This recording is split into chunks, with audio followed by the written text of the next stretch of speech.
I first made my millions of dollars. The first time I ever became a millionaire was with webcam studio.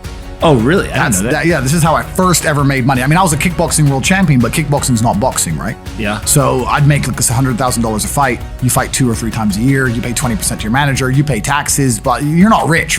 So you get like 30 to 40% of the money. Yeah, and I didn't consider myself rich. Like 30, 40 grand chunks, what, twice a year, maybe 3 times a year. Living in London, London rents, need a car. Mm-hmm. You're trying, like you're not rich in any way. And that's actually the reason I retired, because I woke up one day and I thought, I'm giving 6 hours a day of absolute focus and energy to this.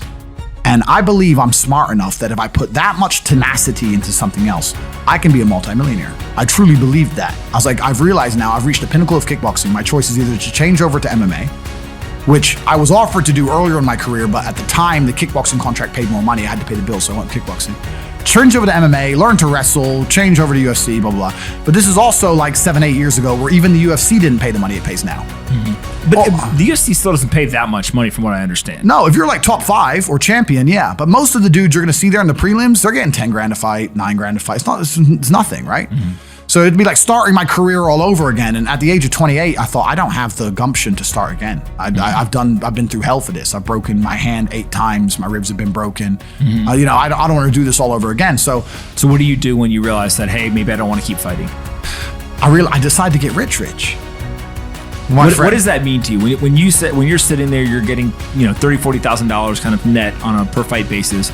Is rich to you like, hey, I want a couple $100,000, $1 million, $20 million, $1 billion? I wanted 30 or 40,000 every month.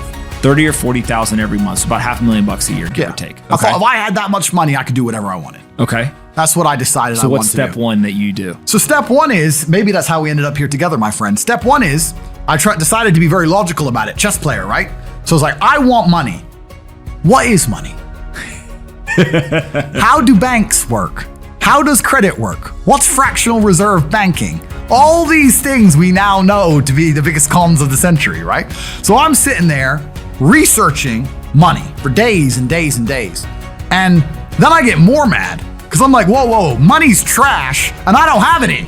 Now I'm really annoyed, right? I thought like everyone else did that, everyone puts their money in the bank and the bank takes some of other people's money and lends it out. I didn't know they invented it from the sky. I still at that point thought money was linked to gold. I didn't know nothing. So I'm learning all this stuff and I'm getting really angry. I'm like, now this is really annoying me. So anyway, I had a piece of paper there and I'm in my research phase and start writing down some dude on YouTube. I don't know who he was, some dork. He was a pro gold guy. This is before, Bitcoin was probably around then, but like early. He was a pro gold guy saying buy gold, buy gold, buy gold. And he was saying the difference between an asset, a liability, et cetera, et cetera.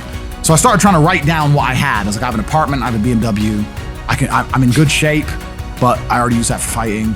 What can I do? I can play chess. I'm just writing down the things I have and what I'm good at. And then I kind of realized, I was like, I've got like 8 girlfriends.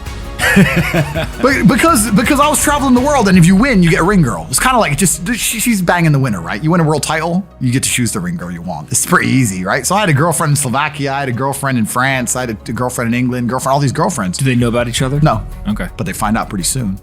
So I had all these girlfriends, so I'm like, maybe I could open a strip club and like be a pimp, and, be a gangster about it, And then that opening strip club that's literally the first thing you thought about was opening a strip club? Well, I thought I have these beautiful girls. How can this is before like Twitch existed. Mm-hmm. So I was like, what can I do with these hot girls? I was like, it's just an asset, right? There's these girls and a lot of them were messaging me.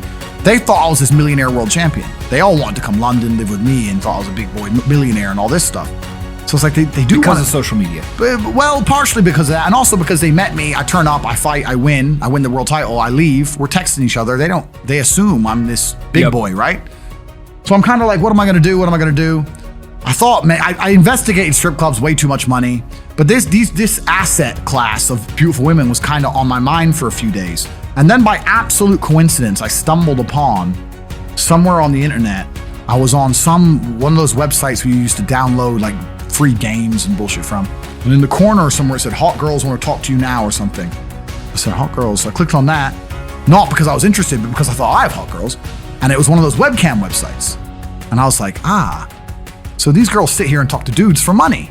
So I'm going to get my girls to And they're naked, they're just talking. How does it work? It's 50-50. I mean, it depends on the girl, depends what she wants to do. But the majority of the job is not based around being naked. The majority of the job is based on being entertaining and being easy to talk to. And the guys who are talking to you need to find you, that you need to remember their name, remember their dog's name. You have to be smart. You can't just be a girl and be a bimbo and be naked and make money.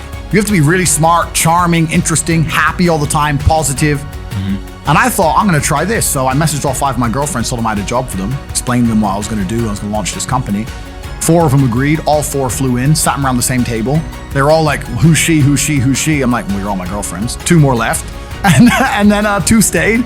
And that was the beginning of my little attempt at a webcam empire. And I put the girls there. And my role in it all was I did all the tech side of stuff, which was the first thing, of course. And then also, and I get called a pimp a lot, but and the reason I use the term is because I don't see it as a negative term. I see it as positively inspirational and motivating person. I'd motivate the girls. I'd make sure they did their job properly. If they had a bad day online, I'd come up with a good excuse for them. Oh, it's been a football game. It's been really busy. Don't worry. You're so beautiful. Don't be upset. You did better than her. You did the best today. I keep everything organized, put the schedules together, all that kind of stuff. And is it hard? It's hard because women have to want to work for you. Okay. Women have to want to obey you. That's what's hard. And you don't do that. This is one of the biggest misconceptions. I really want to clear this up. People in the movies and stuff, pimps are like aggressive, mean men. Complete opposite. Pimps are more like James Bond. James Bond's a pimp. He sleeps with a girl to get information. He doesn't care about her. He is absolutely and utterly a pimp. He doesn't hit her. He makes her love him. She does what he wants. He uses sex as a weapon to reward her, and then he disappears. That James Bond is absolutely and utterly a pimp. So I say pimp because everyone calls me a pimp online, tries to go, haha, you're a pimp, like I'm gonna get offended. It's like, no, beautiful women wanted to work for me, and they wanted to work for me because I displayed supreme competence. And they knew if they worked for me, they'd make a lot of money. So whenever I was out, I'd meet a waitress and say, well, you're working 10 hours a day for pennies. You can work 10 hours a day for me, make 10 grand a month, 20 grand a month. And over time, I just built up this big little empire of webcam girls. At one point, I had 4 locations, 75 girls working for me. And I was doing. And we say locations, like, explain what goes into a location. I just rent houses. All right, so you rent a house, and in the house, you just literally, hey, go live here. There's like technology set up, and then you can basically just sit in front of the computer and literally be on the other end of one of these webcams, and guys are paying by the minute, by the hour, whatever, to talk to you. It's their choice whether they are doing it fully clothed, just talking, getting naked, whatever, and then you're taking some cut of it. Yeah, basically. So I had girls who would live in the house. And that was pretty impressive. I just broke down the webcam business. Bang, you done it, man. You nailed it. No background information. Yeah, you nailed it. You nailed it. You nailed it. So the girls who lived in the house would have set amount of hours they want to do, and then we'd have rooms that they could book in and do X amount of hours. A girl could come and do 1 a week or whatever. We'd have rooms they could share. And then, very much exactly like you said. They'd go online, they'd do their hours, they'd have their regular customers, they'd get their money. And then I'd take around half of the money, around 50%. You take 50%. Around 50%. Okay. Is that high or low compared to the rest of the industry? I'll tell you why it's very low. It's low because every time a girl would quit and try and do it by herself, she'd make a fraction of the money overall. Because she hasn't got the instruction, she hasn't got the motivation, she's just lazy with it, right? And women have a very different mentality to money than men. If you show a woman how to make $1,000 in an hour, she'll think, I only have to work an hour a week. Whereas if you show a man how to make $1,000 in an hour, he thinks, I can make $18,000 a day. That's the difference between us. So if I had a girl working for me making $20,000, she got 10, I got 10. If she quit, she'd make 3 for herself.